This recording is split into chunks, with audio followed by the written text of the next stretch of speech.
阿李，我老婆又發爛渣啦，話我唔記得琴日係咩大日子喎，今晚睇嚟又要跪鍵盤啦。虎華哥啊，你知唔知道你又跌入咗嗰個幸存者偏差嘅思維陷阱裏面？吓？幸存者偏差？大佬啊，我而家連生存都困難啊！你打開你朋友圈睇下，結婚紀念日送花，燭光晚餐，老公親手煮飯，你係咪覺得個個都好恩愛，得你一個人咁慘？講開又係噃，點解人哋嘅老婆咁溫柔嘅呢？人哋老婆啊嘛，你有咁多人嘅微信，咁多老婆嘅微信咯。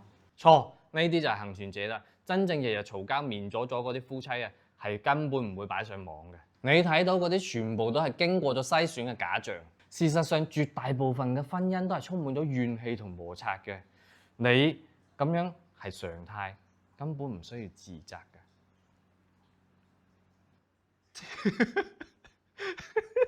即係話我唔係特別慘，係正常發揮。正常嘅慘。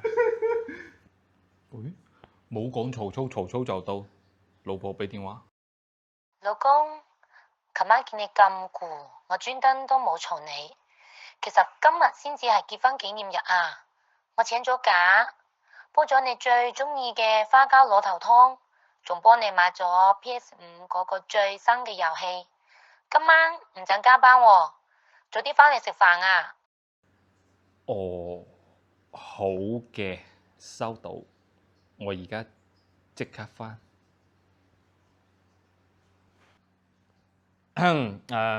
我覺得咧，幸存者都要分情況嘅。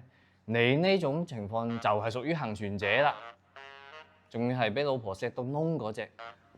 今次冇聲出啦啩，我返去飲愛心靚湯啦，係咁先喎。